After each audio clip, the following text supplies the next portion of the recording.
first item is the agency grant recommendations, and I have a bunch of folks, I think, presenting. Katie Conyers from Budget, Nick Dula from Housing, Tony Gatson from the Arts Commission, and Robert Quartz from Human Relations.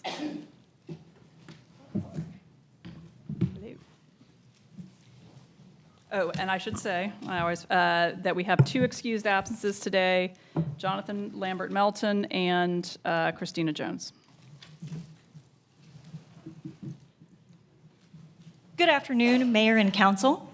My name is Katie Conyers, and I am the Grants Program Manager in Budget and Management Services. The focus of this presentation will be our FY26 agency grant recommendations. Here is today's agenda. First, I will provide a quick overview of the City of Raleigh Grants Program. Following the overview, I will invite representatives from the City of Raleigh Arts Commission, the Human Relations Commission, and our Housing and Neighborhoods Department to present their respective programs' agency grant recommendations for the upcoming fiscal year. As we have a full agenda this afternoon, I will keep this overview very brief. The City of Raleigh offers competitive grant programs in 3 areas that we will discuss today: arts, community enhancement, and human services.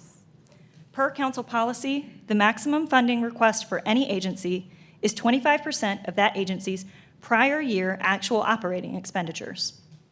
Agencies may only receive awards in 2 grant categories. So, for example, an organization may receive funding through both the Raleigh Arts and Human Services grant programs. Finally, all agencies that make funding requests of $25,000 or more must submit an audit to be reviewed by our finance department. Before we share the specific recommendations for each area, I wanted to show a breakdown of the funding recommendations for our human services grants, arts grants, and direct allocations for human services and arts residence companies. These awards are made from the city's general fund, and the recommendations total $4.37 million for FY26. This does not include community enhancement grants, or CEG, which are funded by the Community Development Block Grant, or CDBG. This is an additional $200,000. Our next presenters will provide further details on their recommendations.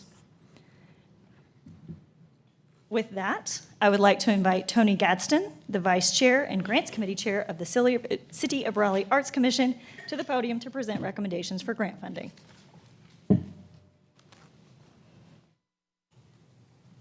Good afternoon, Mayor Cowell and members of City Council. On behalf of the Raleigh Arts Commission, I want to sincerely thank you for your continued support of the arts in Raleigh. Your commitment to public investment in the arts ensures that creativity, inclusion, and cultural vibrance remain central to our city's identity and future. My name is Tony Gadsden, Chair of the Raleigh Arts Partner Program Committee and Vice Chair of the Arts Commission. As you know, the Arts Grant Program is one of the city's most impactful tools in supporting a wide range of arts organizations and projects. These investments help us realize the Raleigh Arts Plan Creative Life vision, one that sees the arts as essential to community, well-being, education, and cultural equity. Did I go in the wrong direction? There we go. This past year, we've seen meaningful results. Nearly 7,000 children were served through arts education programs supported by grant funding. Notable examples include Community Music School, which offers $1 music lessons and instruments to families facing economic hardships. Raleigh Music Collective, which provides instruction to local refugee families. North Carolina Chamber Music Institute, which presents free pop-up chamber performances in parks, libraries, and senior centers.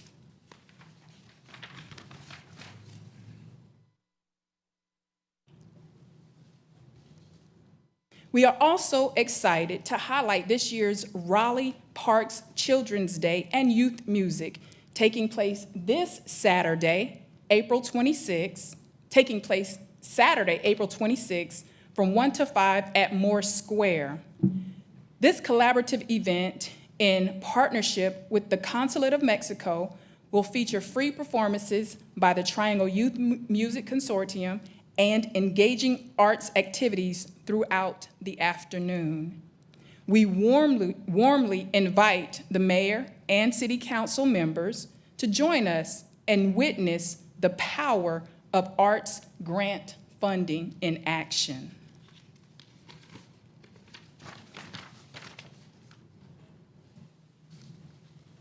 This year, 35 organizations submitted grant application requesting over $2.3 million in funding. After a thorough review process led by a committee of 4 arts commissioners and 11 community panelists with expertise in nonprofit management, finance, community engagement, and the arts, we are recommending funding for 34 organizations totaling $1.86 million in support. A new applicant recommended for funding this year is Little Raleigh Radio, an online platform dedicated to amplifying local voices through radio, podcasts, and workshops. Their grant will support a jazz festival featuring local musicians and youth jazz ensembles. The application process remains focused on fairness and equity, with each proposal evaluated against consistent criteria: artistic merit, organizational management, financial accountability, and community engagement.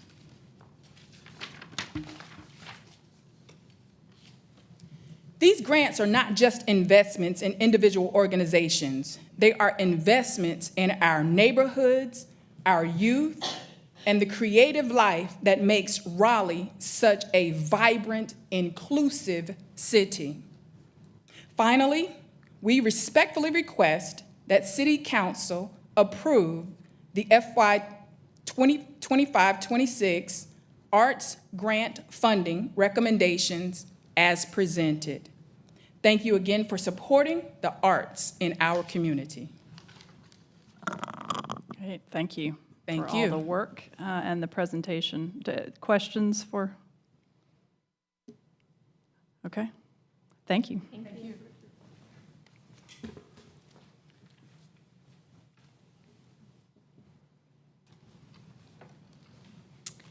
Thank you again to Tony Gadsden for sharing those recommendations with Council.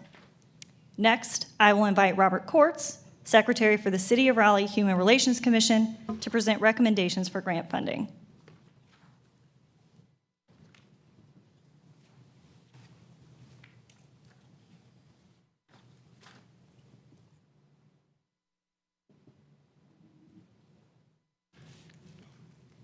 Did our slide make it? How do we advance the slide? There's a cover slide. I don't, is there a presentation? There you go. Okay. Mayor, esteemed council, my name is Robert Courts, and I have the pleasure to serve as the Secretary of the Human Relations Commission.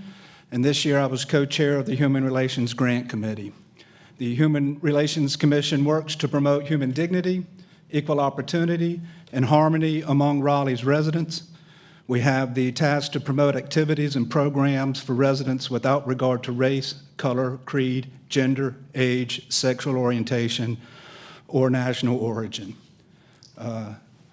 Today I'm here to request that y'all approve our grant recommendations. HRC has the challenge to present grants to nonprofits that deliver needed services to low-income residents, including older adults, youth, housing insecure, and persons with disabilities. This year, we had 2 sets of nonprofits applying. We had 31 competitive nonprofits. These are small or large nonprofits where the commission gets to review. And then there are 7 legacy nonprofits that provide applications, and then the Human Relations Commission's reviews, but have no input on their approval. Of the 31 competitive nonprofits, we were able to review and award $810,500 to these nonprofits. Our process is fairly simple. We have first provided by the city a matrix, which does a fine job of helping individual human relations commissioners to vet each and every one of the 31 nonprofits. It provides a scoring system. After that, we meet as a committee and have the hard task of deciding how to actually appropriate the monies, because there's always more requested than provided. However, our process did result in the awarding of $810,500 to 31 legacy grants, and we ask that you approve our recommendations. Okay, thank you. Any questions for Mr. Quartz? Okay. Thank you.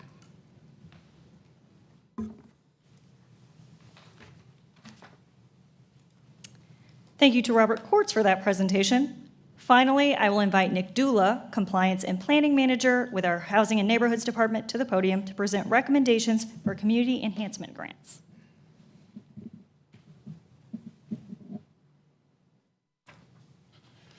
Hey, good afternoon, Mayor and Council and City Manager. I'm Nick Dula with Housing and Neighborhoods Department, and I'll be talking about our community enhancement grant recommendations. So the community enhancement grant program is designed to provide funding awards to nonprofits that serve low and moderate income households and communities. Each year, the grant is funded with $200,000 in federal dollars, $200,000 in federal funds from the Community Development Block Grant. Staff uses a competitive request for proposal process to make the funding awards. This year, 14 funding proposals were submitted, and a panel of city staff reviewed and scored the proposals. Staff is recommending funding awards for the 4 proposals that received the highest scores.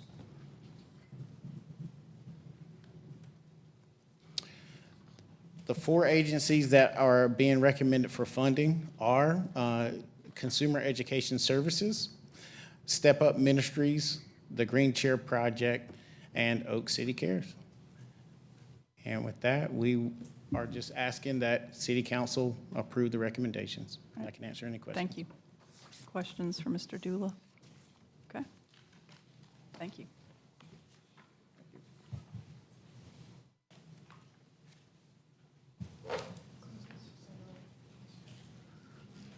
So that is the last of the presentations. If there are any questions?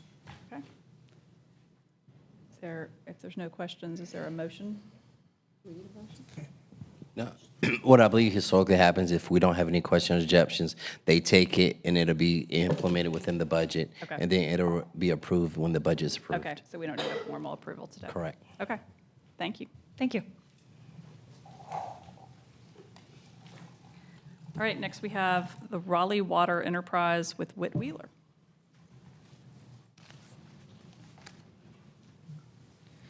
Good afternoon, Mayor and City Council. My name is Whit Wheeler with Raleigh Water, and thank you for having me here today to present our fiscal year 26 budget.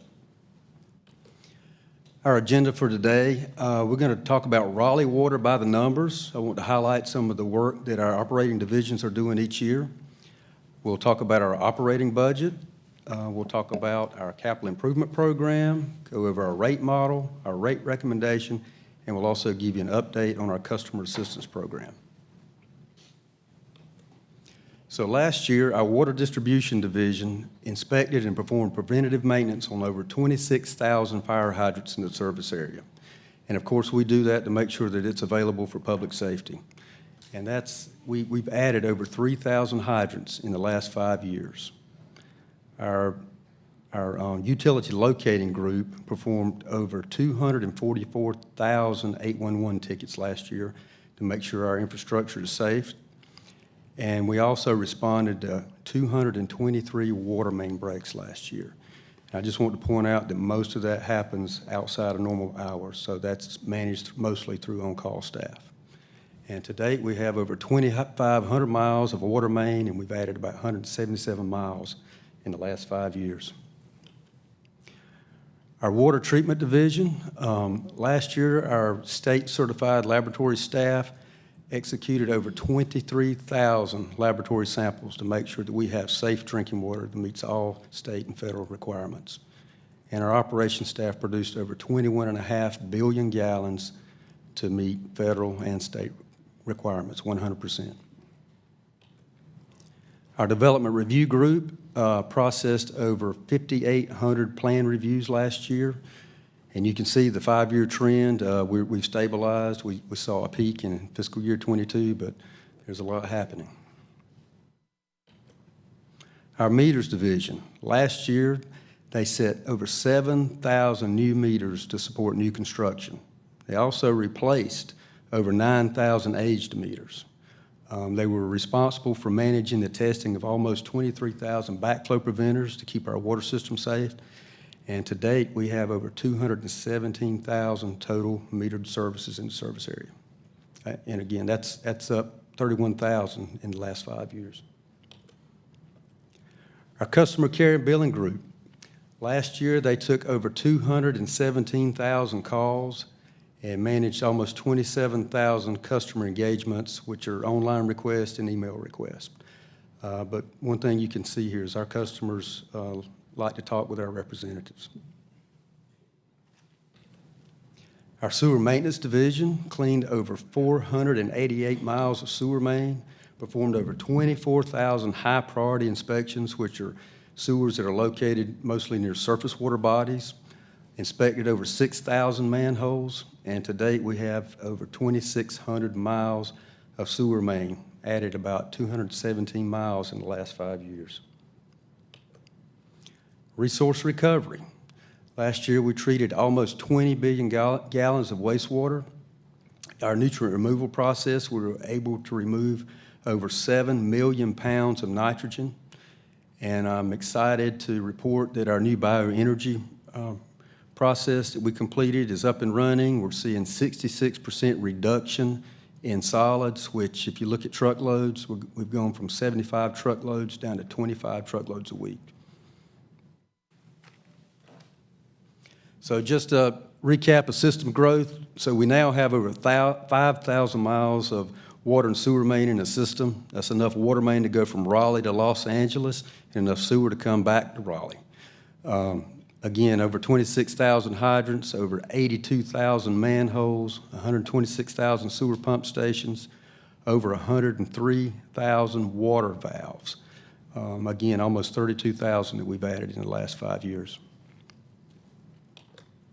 So our fiscal year 26 operating budget is just over $372 million this year.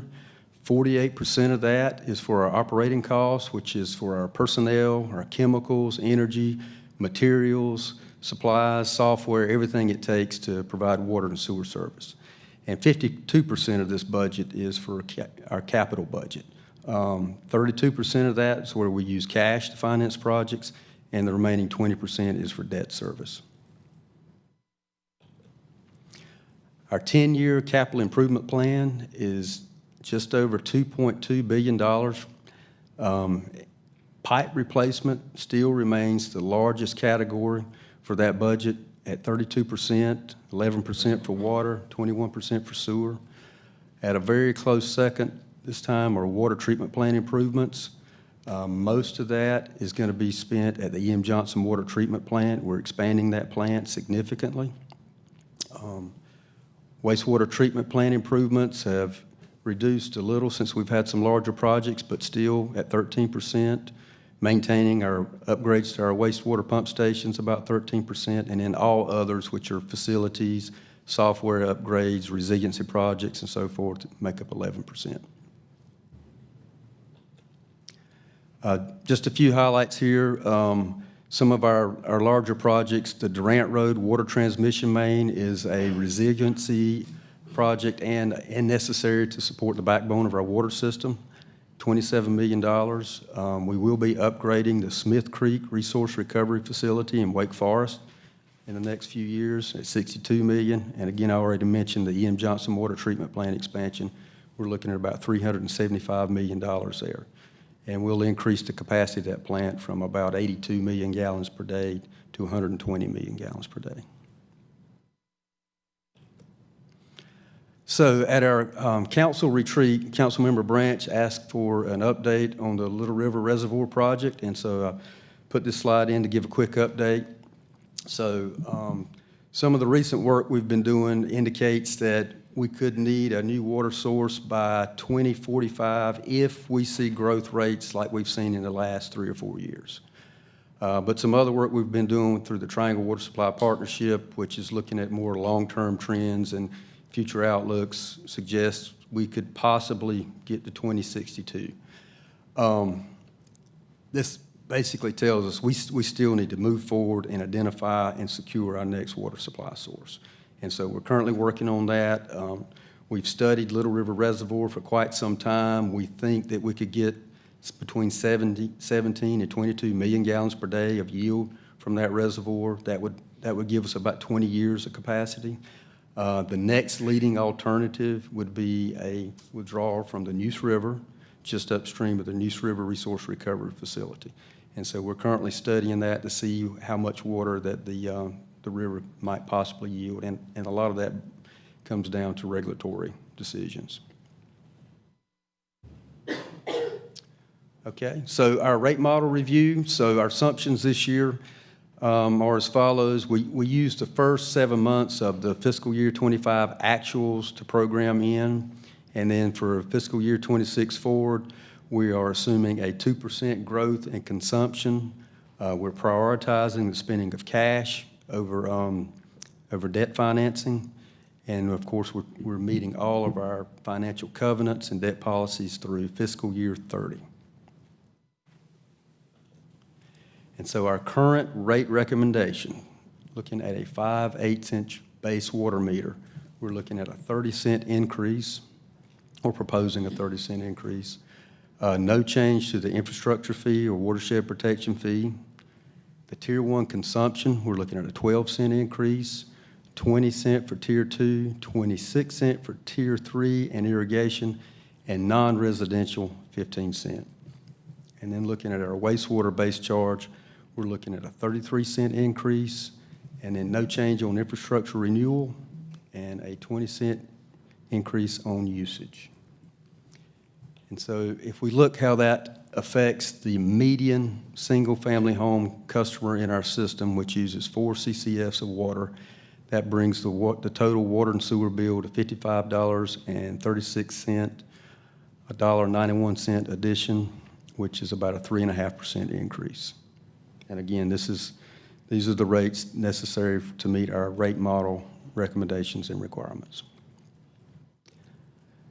So this is how we compare to our other neighbors in the triangle. So you'll see that Raleigh is well to the left. We're very close in line with Durham, Apex, and Cary. Some of our other neighbors have seen sharp increases in the last several years, primarily due to capital projects that they're having to finance. The proposed increase would not shift our position in this lineup. Of course, this does not include any rate increases from our neighbors. I don't expect much change from Durham, Apex, or Cary, but I think some of the others could see double-digit increases next year. I wanted to give an update on our customer assistance program. So last year, we helped almost 2,700 customers with $535,000 from that program. I'm happy to report that we still have funding available to get us through the end of this year, and it looks like our funding is very stable moving forward. You may recall last year we increased the the allocation from $240 per customer up to $275 per customer. So holding strong, and funding is in sync with that.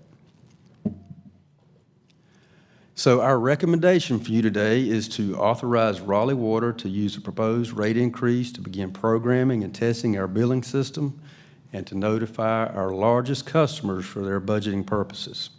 And as we said before, the final approval will occur with the approval of the fiscal year 26 budget for the city. So with that, if you have any questions, I'll be happy. I'll start with Councilor Harrison, and then Silver, and then Mayor Pro Tem Ford. Okay? All right. Okay. Thanks, Whit. This is very useful, and love seeing that our rates are low compared to our neighbors. I wonder if you could just talk about any expectations for potential sharp increases in the future, like they've had to deal with in terms of capital projects. Yeah, so a lot of that has to do with water and sewer capacity, building new greenfield structures. And so one of the luxuries that we have with our existing treatment plant is, we've been retrofitting the E.M. Johnson plant within existing basins with new technology. So we're able to use a lot of the existing infrastructure. And so we're not seeing the same dollar impact that our neighbors are, thankfully. We're in a good situation there. It's still expensive, but it's favorable. We're keeping a close watch, on inflation. Clearly, it seems to be more so on the plant side than on the buried infrastructure side. But back to your point, the last several years were really sharp increases. We saw almost a doubling in pipe replacement cost in the last 3 or 4 years. Gotcha. One more question for folks that are wanting to enroll in some kind of a assistance program. Who is eligible? How do they get into that? And are there any water conservation strategies as well that you might recommend? Yeah, so we refer folks to the Wake County Health and Human Services Group because they provide all the means testing for that. And so that is the first stop for referring them back into the program. And, managing leaks, keeping a watch on your toilets, replacing the toilet flaps is probably the simplest thing anybody could do on a routine basis to reduce water usage. Personally, I saw a significant reduction with a new washing machine, so. Thanks. Thank you. Okay. Well, again, thank you for the very informative presentation. 2 questions. One, you mentioned that pipe replacement is an ongoing and, a big issue. What is the average life cycle? I know it varies from years. What's the average life cycle of a pipe? So we have an understanding about, as we build out the city in generations, what is that timeline? What is that expectation? Thank you. Great question. So the new ductile iron pipe that we're replacing for water mains has a predicted lifespan of around 100 years. Wow, okay. Now, that's not inconsistent with what we've seen with some of the older cast iron pipe in the system. But now, when I say older, I'm talking about pre-World War II, because they made things a lot differently then than afterwards. And so a lot of the main breaks in failing infrastructure is stuff that was put in since the 40s. Okay, thank you. On the sewer side, we use PVC, and no one knows yet because it hasn't been in the ground long enough, but the testing and Water Research Foundation indicates that they think that could last 100 years as well. Okay. That's good to know. The newer technology is lasting longer than the 40 to 50 years. All right. Absolutely. My second question is about the Little River Reservoir. Years ago, there was a lot of conversation looking at that 2040. A lot of planning was going on about the primary and secondary watershed. A lot of towns were concerned about what they can build within those locations. 2045 to 2062. 2045 is still not that far off, 20 years away. Planning, environment review. So when could we anticipate a decision to be made? Because it seemed like that was paused, and a lot of development has occurred within the secondary watershed, which could compromise water quality. How is that proceeding? Who's taken the lead? I know when I was here before, it was the county. It seems like there's now a different partnership. So Is that ongoing effort to look at the primary and secondary watershed so that those overlays are mapped, or that's still a decision that's being deferred, looking closer to 2062? So Wake County has been looking at the planning in that area. We had a recent project that was starting to look at potential development, but it got stalled for other reasons. But anyway, you know, our agreements with the merger communities is that we will not extend water and sewer service into the watershed for Little River. So all that development has to take place on well and septic, unless there's another like third-party private, utility provider.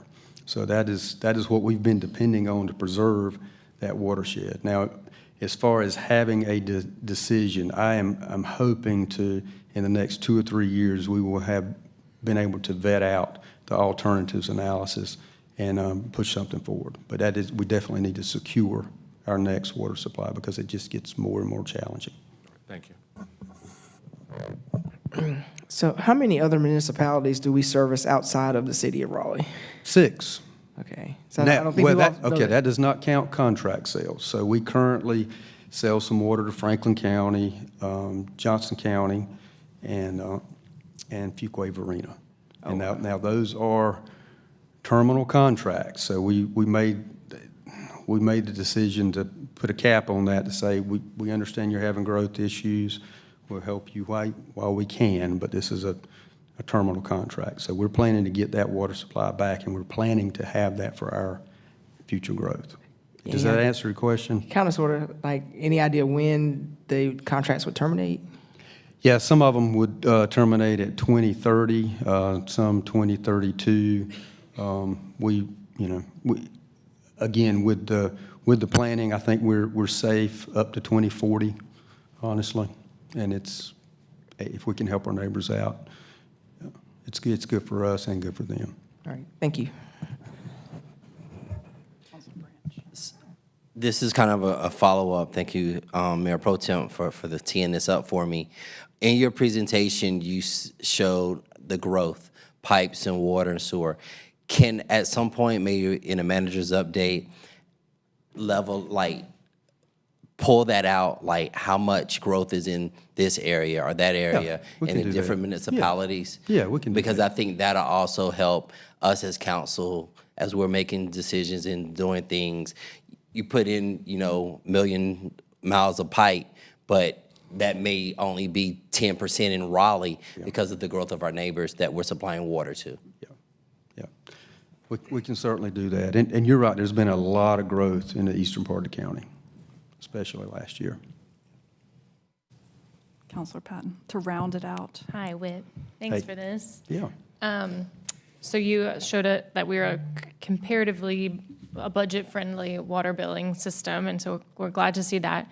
But we do still, I am mindful in what feels like a very inflationary and, it's a compressed time for our residents as well, who are trying to stretch their budgets as far as possible. And we are one small part of their larger monthly budget, and they're seeing insurance rate hikes and all sorts of things.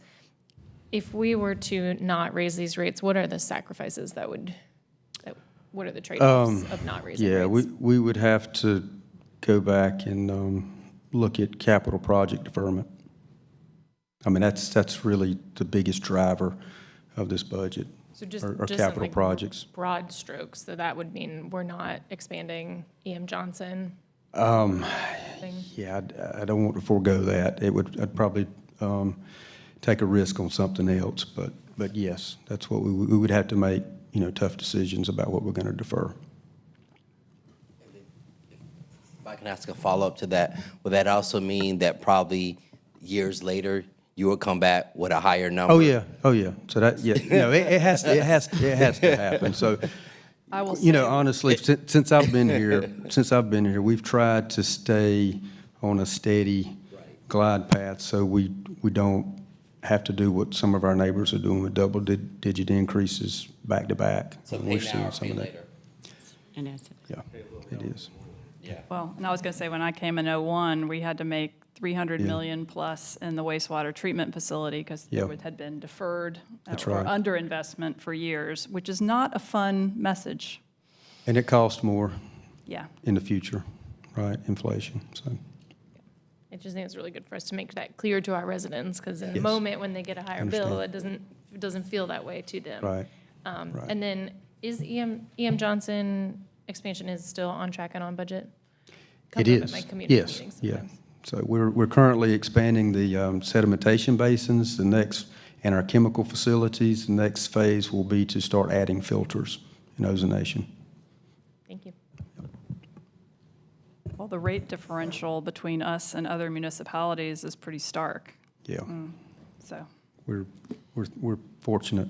The city manager was going to jump in and say something a minute ago, I thought, so I wanted to make So sure. I think Mr. Wheeler kind of hit it on the head, but in addition to what he's already offered, our financing, when we go out to the market and when we do bonds and all of that, looks at our rate models, and that is taken into consideration. So as we develop a plan of action of how we're going to spread our debt and be able to cover deferred maintenance long-term, that is something that the rating agencies look at. And ultimately, if we were to have a significant break without having the necessary money on hand, we would have to figure out how we're going to pay for that. So we try to have a plan every year of how much we're going to proactively address before it gets to the break-in point. All right. So you're asking for us to make a motion in this case, I think it's go back a slide. Yeah. Yes, I'm sorry. Oh, yeah. Yeah. Yeah, basically just permission to program the system and notify our largest customers. I move that we give Raleigh Water permission to notify those that need to be notified about rate increases. Second. Okay. All in favor of the motion, aye. Aye. All opposed? Thank you all. Thank you so much. And basically what that will do is just as a way of notification and community engagement with our partners, that they'll know that once the budget, when the budget is approved, that it includes these particular rates. If there are some adjustments made during the approval process, then there will be different correspondence telling everyone what the rates would be. But this allows them to make adjustments on their end as part of their budget process as well. Right. I see Mr. Miles standing there. So next we have Stormwater Management Enterprise. Good afternoon, Madam Mayor, members of City Council. Thanks very much for the opportunity to come talk to you about Stormwater's fiscal year 26 budget. Always good to have a rainy day to talk about the stormwater budget. So, I am Wayne Miles. I'm the Stormwater Manager for Engineering Services.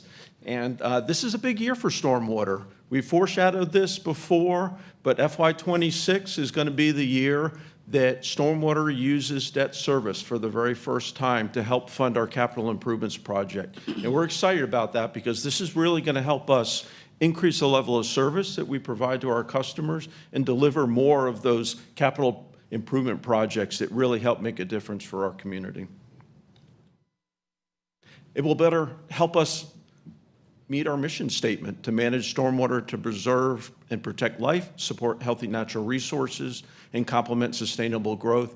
In short, be stormwater smart and help us be the smartest stormwater program possible to economically and equitably achieve our mission. Requires a lot of collaboration internally amongst all of the elements that the stormwater program delivers, but also a lot of collaboration across other city departments as well to deliver projects together wherever possible to minimize impacts to the community and maximize benefits to the community.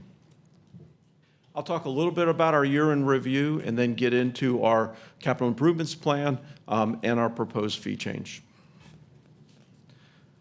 I'm proud of our stormwater programs. We do a lot of great work for the community. Our Rainwater Rewards program helps fund green stormwater infrastructure on private properties. Our watershed studies really engage the community to help develop and understand the community's needs and prioritize our capital improvements projects. Our drainage assistance and stream stabilization programs fund flooding, erosion, aging infrastructure improvements on private property.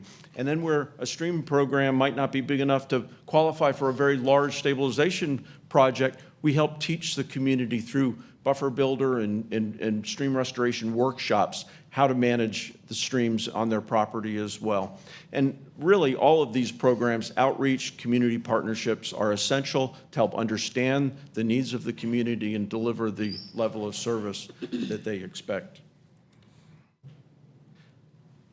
At our February 18th council work session, Barbara Maranta, our division manager, did a really nice job giving an overview of our capital improvements plan and program, so I won't repeat that, but we're doing work throughout the community, green stormwater infrastructure projects, large dam rehabilitation projects, neighborhood flood improvement projects across the community. I'm very proud of our stormwater maintenance group as well. In the last 5 years, they have really gone through a major transformation from a primarily reactive program where they'd get a complaint and they'd go fix it. Now 90% of their work is planned with inspection, condition assessment, and then they make the decisions of where and how to prioritize their maintenance. And it really helps them provide a higher level of service at a lower cost. And it's really reflected in the numbers here in terms of the increases in maintenance. We still have challenges, though. We're a growing community. We are seeing the real effects of climate change in our rainfall statistics. We're getting bigger storms, higher intensity storms more frequently, results in flooding. We have some of those 100-year-old plus pipes in the system that are failing in some cases. And then water quality issues continue to be a challenge with a growing community. In addition to our capital improvements plans, though, we have very good programs. We have a floodplain management program that has increased the restrictions of development in the floodplain to make our community more resilient. We have a state-of-the-art flood early warning system that helps notify our community of pending flooding to give them advance notice and keep them safe. And we're very proud of our Green Stormwater Infrastructure Program. This is one of the programs where we collaborate with other city departments in their capital improvements program and provide funding to add green stormwater infrastructure on top of their projects so that we as a developer are being more sustainable and helping the community be more resilient as well. You've seen this pie chart before. I won't go through it again, but we update this annually based on our watershed studies, our condition assessment and asset management program, and we've identified about $920 million of stormwater capital improvements programs. And here's how debt is going to help us deliver on those capital improvements much more effectively. For example, fiscal year 25, which is where we are in right now, our capital improvements program is about $14 million. Next fiscal year, our proposal is for a capital improvements program that will be over $31 million. And that difference is the ability to issue debt to deliver the projects that we know about much more quickly and effectively for the community. It's also a fairer way, in my opinion, to pay for projects when the service life of that infrastructure is 75 to 100 years. It spreads out the costs of paying for that infrastructure over a longer period of time, 30 years or so. So it's really more fair to the community, a longer period of time to pay for that infrastructure that will be in the ground and serve the community for a long period of time. The next two slides have 9 projects. Again, we talked about these in the February 18th CIP presentation, so I won't review them, but I want to point out the timeline here. We're in fiscal year 25. All of these projects that we're proposing for debt are already underway. They are in the study phase, the planning phase, or the design phase. And we've intentionally done this leading up, getting a running start so that when we get our debt in fiscal year 26 and then 27 and 28, many of these projects will be ready to go into ground, ready to construct. That's where the big funding needs are. So that's what we will use the debt for, is for the construction of these projects. And that will help us deliver these even more quickly for the community. Here's the proposal that we're putting forth for the fee change. In fiscal year 25, our single-family equivalent rate is $7.65.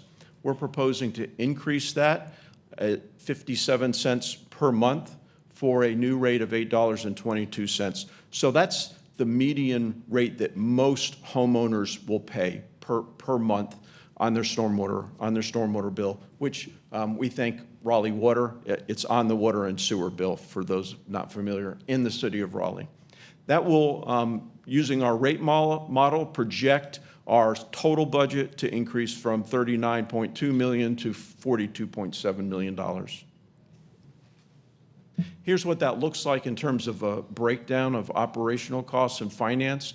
Using, in past history, the lower bar, the green, are our operational costs. The upper part of the bar is our capital improvements. And if you look at FY26 on the far right, you'll see it looks a little different. And that's because that $24.4 million at the top is what we're proposing to fund using debt financing. The other part that you'll see is a little bit different is those two smaller bars in the middle. The yellow is our pay-as-you-go. We will continue to have a pay-as-you-go fund to pay for the watershed studies, the rainwater rewards, those drainage assistance projects, and so forth. And then the other $7 million is a recommendation by our finance consultant to build up our cash in our fund balance to make us more creditworthy and make us a better risk when we go onto the market to buy bonds. So that's what that recommendation is for a little bit more cash into the fund balance. Compared to our peers, we stay right about in the same range. And I'll note there's two different types of peers. There's North Carolina utilities with stormwater utilities, and then there's Southeast capital cities with utilities. We're right about in the middle of those, and with a proposed rate increase, would also stay right in the middle of those. And we believe we provide a very high level of service for the rate compared to our peers. How do you measure the service provided? I mean, is there another chart that shows how much catchment you're getting? Or, I mean, like, for example, Asheville is on here, and we all know, I mean, unfortunately, the tragedy that they just experienced was their stormwater, I mean, clearly was inadequate for what they received, but how robust was it to? It's tough to measure. We have done some benchmarking, and I'll note no one could be prepared for what Asheville experienced, and Helene, obviously. But we have done benchmarking studies against many of these peers. And there are several programs that we have that our peer communities don't have. For example, Rainwater Rewards is a very unusual program in North Carolina. We get calls from throughout the country of other communities that are interested in that program and how to implement it. The Drainage Assistance Program is another one that is very unusual, to have a program where private properties have erosion or flooding or aging infrastructure programs, and we will come in, if the property owner donates an easement to us, we will fund 100% those improvements and then take over maintenance for those improvements from that point forward. So there are some programs like that that really provide a higher level of service to the community than many of our peers.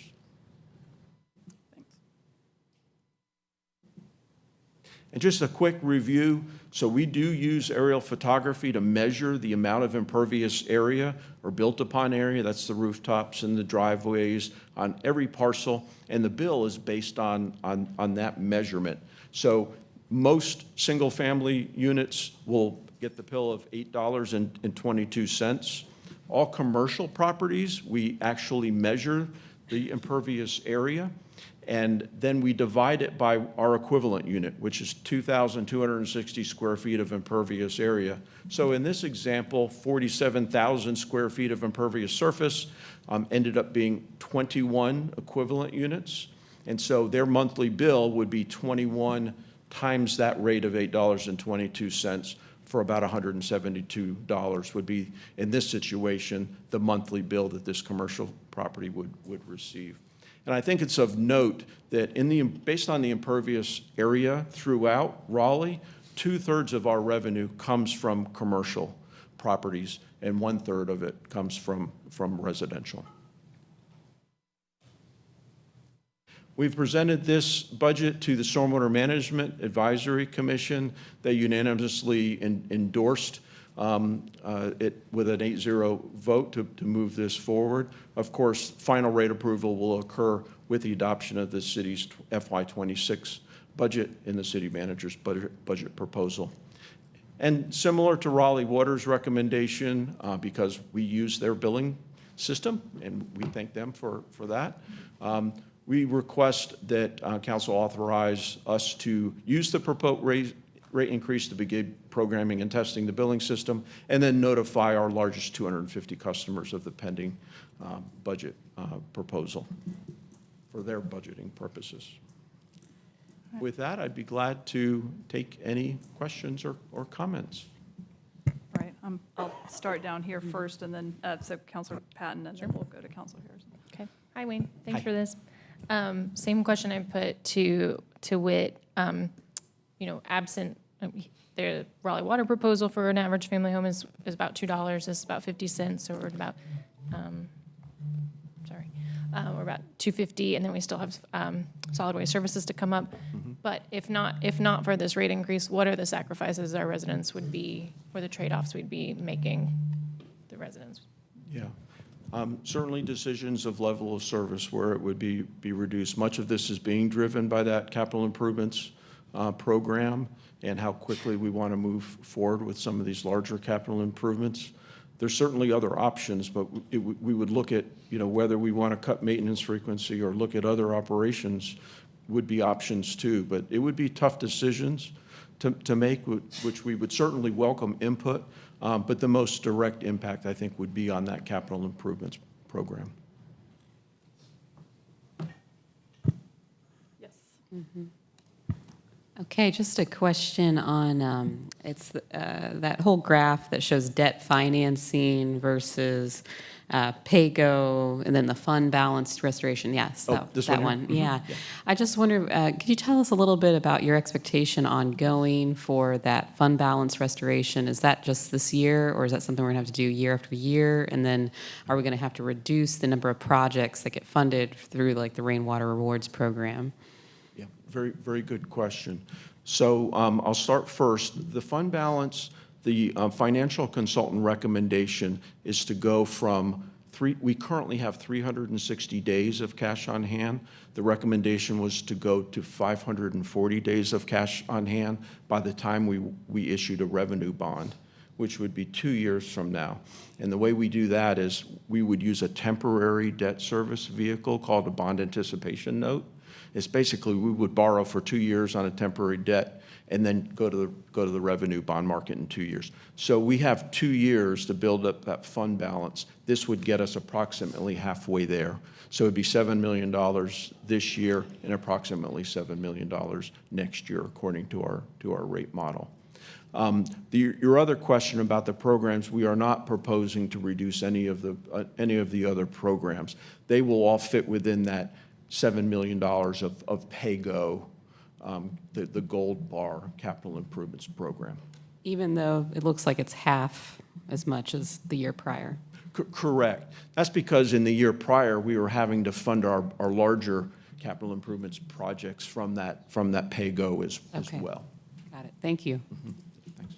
I just wanted to follow up on Counselor Harrison's, and this may go right to the capital finance team, but I was very curious why with WIT, you talked about a bigger pay-go percentage, and now we're coming to the stormwater, and you have a much higher debt financing percentage, and what is driving that balancing act?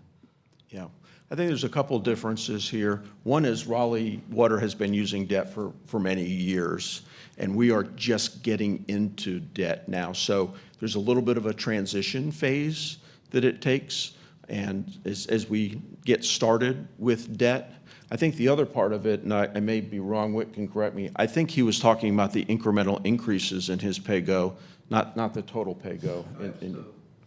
Okay. And you got a phone a friend coming behind you if you want to tap in. I asked her to sneak in if I said anything wrong.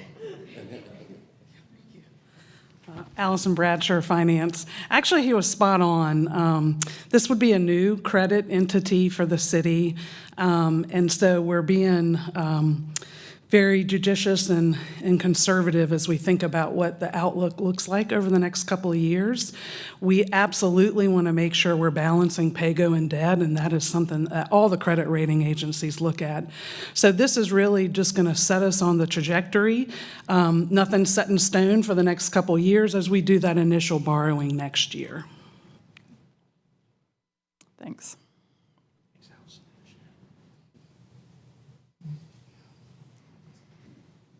Any other questions?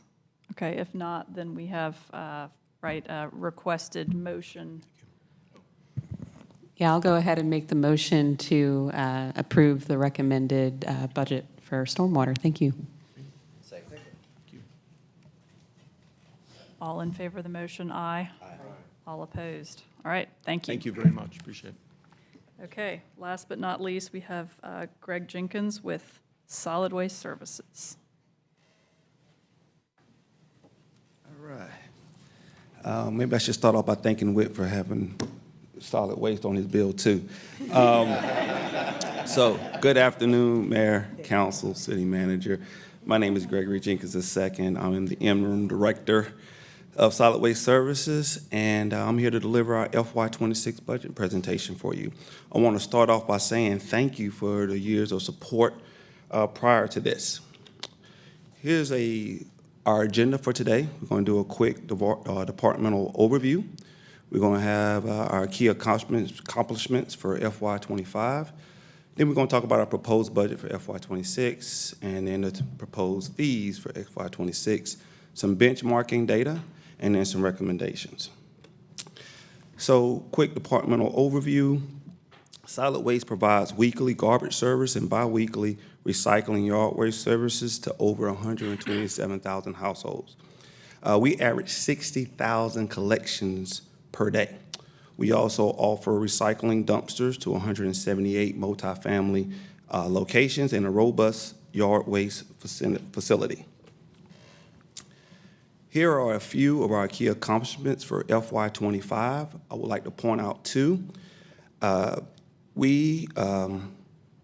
We completed our second recycling audit, which involved dividing the city up into 4 quadrants and collecting over 189 tons of recycling. We used the information from the audit to create outreach and education to improve the quality of our recycling collections. Lastly, I'm proud to mention our efforts as far as attracting and retaining talent. In July 2024, we had a vacancy rate of 24%.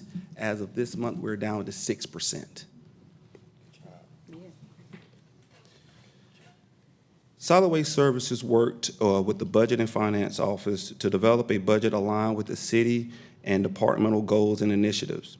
During this fiscal year, we also contracted with Ralph Tellis to develop a dynamic rate model to use in FY27 and future years. We also, for the second year, incorporated our CIP into our FY26 budget with the annual transfer.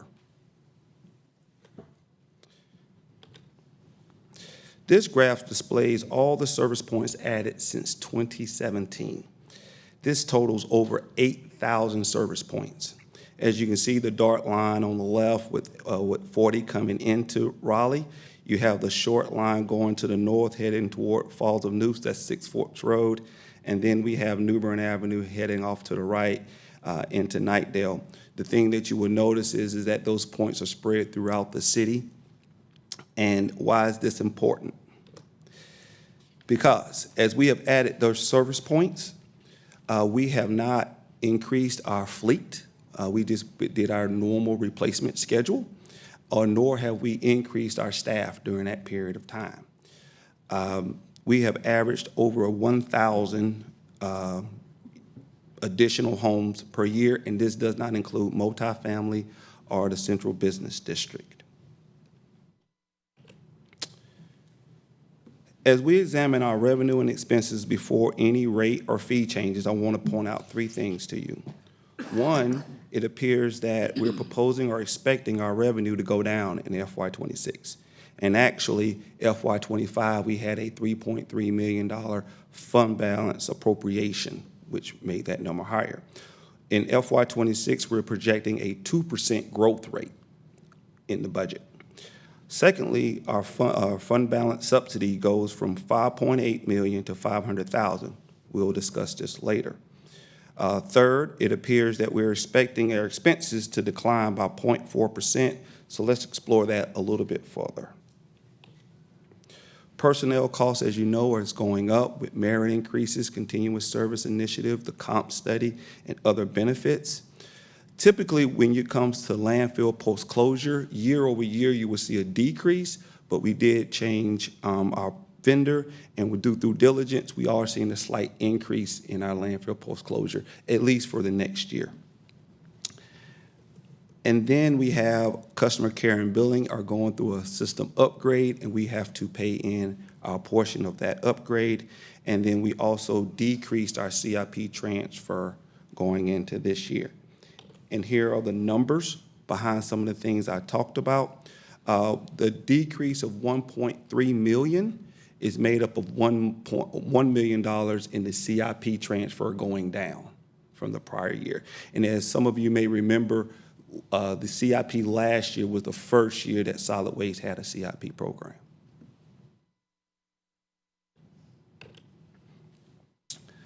So here's our proposed monthly rate increases. You will see here where we're suggesting that we have an increase of $1.85, which is consistent with our 5-year plan that was presented to council last year, and that for 7.7%. We also are proposing that we increase our yard waste tip fee. When we benchmark against other municipalities in our region, our fees are $5 to $10 cheaper than they are right now. And that includes Durham and Mecklenburg and others. We're also going to be simplifying our yard waste sales to better meet the needs of our customers, and you will find more details about that in our fee schedule that comes out within the budget. And lastly, as we transition to a full enterprise, it was important to review all the services that we provide to the community.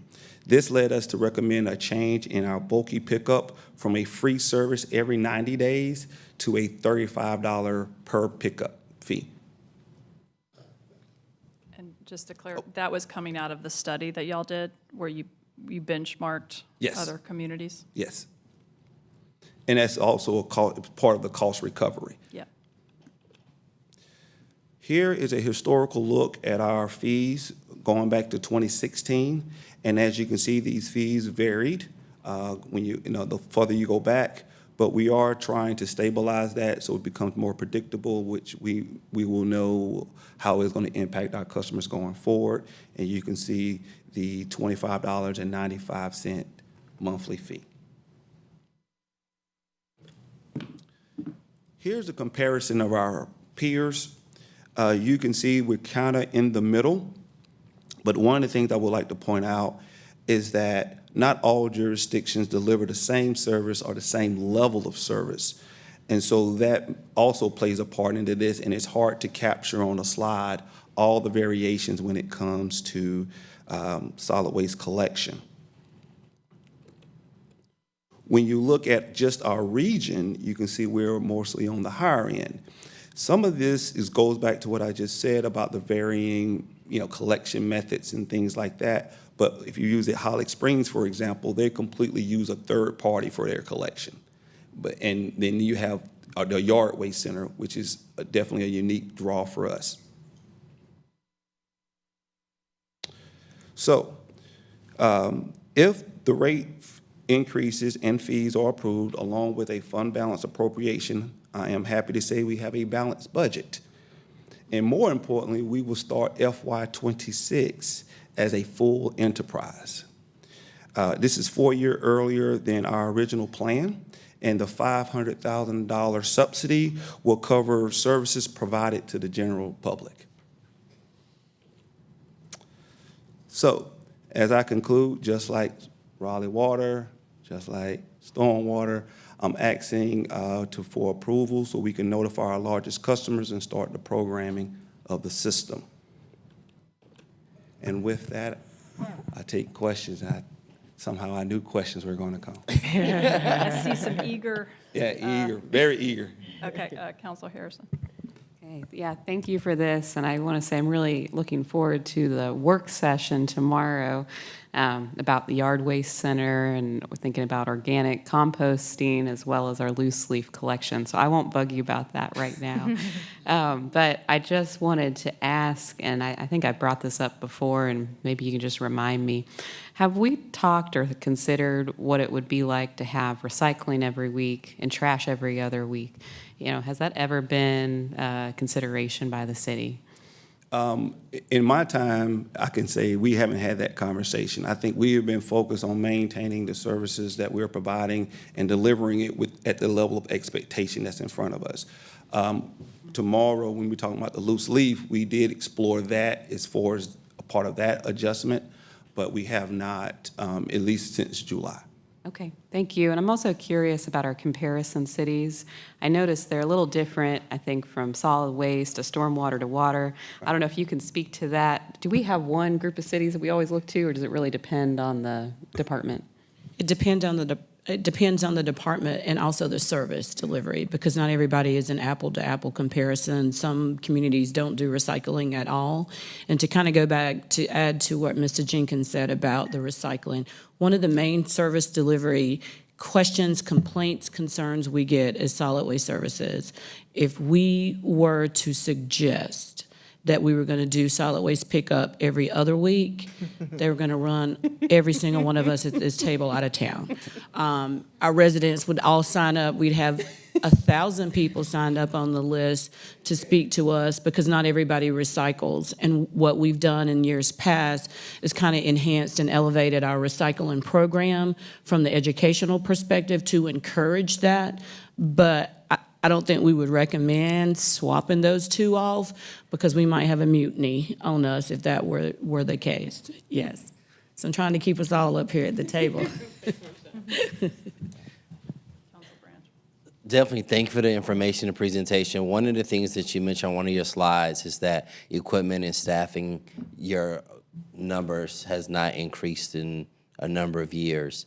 And I know staffing falls within the city manager and what's appropriate to each department, but do you have a study or do you have data on how much is needed based on our growth and projected growth in additional staffing?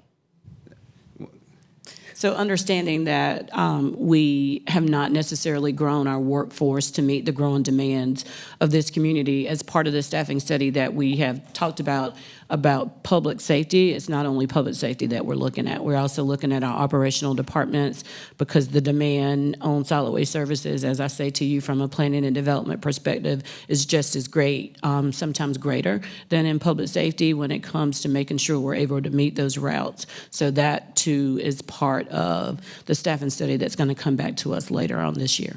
Okay, thank you, and congratulations on becoming full enterprise early. Yes. So that should mean there's no $4 million needed in the next year's budget, right? Yes. Yes. So if you all approve these rates, yes. I don't want to get ahead of myself and make sure you get enough votes, but yes. Yes. Yeah. And again, that will allow us in the general fund to take that general fund revenue to spend on general fund activities and not supplement activities that really should be self-sufficient. Right. Mayor Pro Tem first, and then Councilor Silver. So, Mr. Jenkins, I don't have a question for you, but I actually wanted to congratulate you on being able to reduce the vacancies within the department. I know that's been an ongoing challenge for quite some time, so I'm sort of surprised and my ears perked up when you said that. So congratulations on being able to, accomplish that milestone for the department. All right. Thank you. Well, first, Mr. Jenkins, congratulations, and I'll get to a question in a second because I read a big operations and let me ask that question first. You said you added all these new points that you had to deliver service without increasing staff and vehicles. How did you do that? I mean, I'm just trying to think of the math, which you're adding more points on a route, you're not adding days. Did the days get longer? Did they drive faster? I'm just trying to figure out. Not No, faster. they don't Not drive faster. faster. No. No, sir. That's impressive. I mean, it goes out to the people that are serving this city, because we all know new subdivisions open up, new points on a route, and certain areas, I'm sure you have the city broken up into district or sectors, just so that we understand with not getting, the staff you need. I'm glad a study's underway to keep up with that growth. How are we able to do it? Right. So I think one, I will point out that our ASLs we call them the one-armed bandit, right? I think that allows us to become more efficient in certain areas, right? And I think another aspect of, we have been rebalancing routes to try to get those things in line. But ultimately, it comes down to staff. Our staff are working hard to get those things done on a day-to-day basis. We have explored different options, right? Moving things around as far as moving days of the week and things like that, which we try not to do because then another mutiny will happen. But I think at the end of the day, I think we're at a point now where we're lean, and like staffing and trucks are just going to be needed to kind of maintain. We've been able to absorb so far, but ultimately, we have to look forward. And I think the employee staffing study will definitely I have a help with question that. for the city manager, because again, I was involved in another huge operation, but out-of-service vehicles, when is it at a point going forward when it'll be very difficult with existing staff and equipment, and we all know that there are out-of-service vehicles? When is it a point we're saying, something, this is the time when we're going to have to start getting serious about adding more vehicles, and it takes some time, I'm sure, to order trucks and start to training staff? Are we 18 months out, a year out, or that's part of the study you're going to bring to us? We're there now, to be honest. And basically what we're trying to maximize is rate optimization and route optimization to make sure that we're getting the best out of the routes as we currently know them. Secondly, we're getting on a cycle of replacement for vehicles and the addition to vehicles all throughout the organization. We were really on a really good flow until COVID hit, and it kind of slowed us up a little bit, partially because of the ability to get a lot of these heavier pieces of equipment and heavy apparatus. But we're at the point now where we're looking at that so that we'll bring forward a plan and a model through our capital budgets in the near future to be able to accommodate that growth, that every time these rezonings and annexations are approved at the table, I always remind you that it's not just public safety, it's also our operational departments and making sure that we've got the necessary equipment and staff in place to address the needs and growing demands of the city. In addition to what Mr. Jenkins said, we too have looked at kind of expanding the day and the schedules of our employees. Historically, whenever you finished your route, you had the ability to go home and you were paid for whatever your daily hours of operation were. We've had to stretch that a little bit, so employees are working a little bit longer, still getting paid the same way they've always gotten paid, but they're having to work a little bit. So we're having to do some massaging on that side. But again, the city has been really gracious that if you really went out and worked really hard, when times were really good, you ran your route, you could go home. Now your routes are a little bit longer. You work your work day ends up being a little bit longer, but we're still taking care of them in the way of pay. So there's some flexibility and compromise that's come along, but we are really going to have to up our staffing numbers to meet the growing demands of the city. Last question, I'll pass it to my colleague. Did I see that the bulk pickup is no longer free? Right. There'll now be a charge, so everyone should be aware that once or twice a year, free bulk pickup Yes. will now be cost recovery. Was it $35? $35. $35. Yes. And I guess mine was piggybacking on that to just say, how many folks currently are taking advantage of bulk pickup? Like, how big is the outcry going to be here? So typically, we have about 5,000 people per year who request a bulky pickup, and that's everything from one lamp To a mattress. to a mattress, Yeah. right? And so, and then we have about maybe, I think it's around 30, 40% that are like repeat. And when you have a repeat, you typically, in that 90 days, you will pay $70 for that. So what we're trying to do here is just basically say, charge everybody $35. One of the things that also happened was Wake County, when it comes to mattresses at the landfill, they start charging $10 to dump that. So that's an additional fee that we've been absorbing over the years that, again, I think it's making it a little cost inefficient to kind of keep absorbing. Counselor Patton.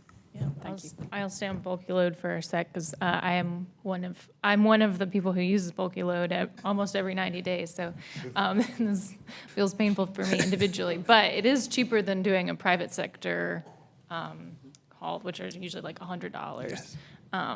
So just for people who haven't had to have their bulky load hauled away recently, just for reference.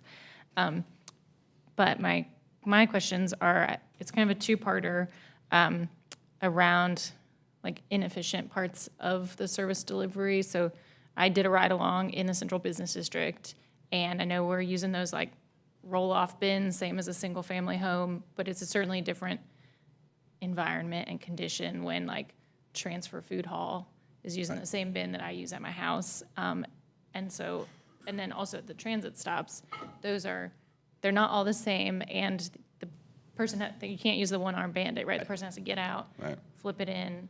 It's pretty labor-intensive. Has there been talk of revamping either of those so that they're a little more efficient?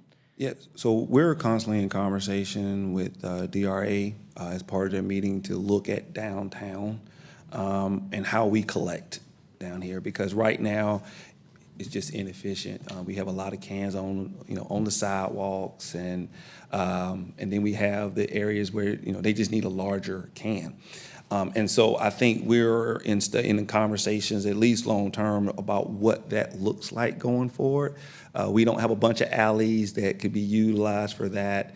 And so we're exploring some things to try to see what we can do to kind of make that a little bit more efficient. And what was the second part of the question? The transit stops. Yes. Because it's very labor-intensive. Yeah, and I don't know if there's going to be a better way of doing that. I think what we're trying to do is make it as appealing, sight appealing as possible, and making sure that we're going around on a frequent enough basis to keep the trash from overflowing and things from piling up along the side. And then I think education, right? I think we have to be able to communicate what that costs people, right? So the more we have to run a trash truck to a location, the more services cost. So if we become more efficient, where we can space it out a little bit more, we're able to keep costs down, and then we're able, to spend that money elsewhere, or maybe even look at rates. I don't know if we have the types of relationships, and maybe it's for transportation, like when we design the transit stops, if there was a way to put the trash cans like at the curb in one that can be flipped over into the, use the one-arm bandit or some other technology. Let me not pretend like I'm an expert, but it seems like a great place to keep like working with the providers who make the bus stops to see where inefficiencies we could find. Yeah, I'll talk with Paul about that. Just one other, what are the hours of operation, like the first, moment that a trash truck can go out there and start making noise and doing the routes, and then when do you have to shut it down? So we have trucks leave the facility anywhere between 5:45, 6 o'clock in the morning after their crew out. But, it takes time to go to a particular location. So it's going to be sometime after 6 o'clock when you might hear a trash truck go down the road. Typically, we work 10-hour days, kind of like on the max end of things. So, we try not to have a trash truck out in communities, at 6 o'clock, just because of traffic. And then the transfer station is closed, so they have to bring it back to the yard, and they have to go to the transfer station first thing in the morning, and they don't always open. Their schedule is slightly different than ours. So, so that's typical day from 5:45 to 4-ish in the afternoon. Okay, thank you. All right, any other questions? And if not, I think we have a request again for a motion. Yeah, just move approval of making the needed notifications of the recommendations. Second. Okay, no other discussion, then all in favor of the motion, aye. Aye. All opposed, nay. Thank you so much. Thank you. And that concludes our work session. Thank you.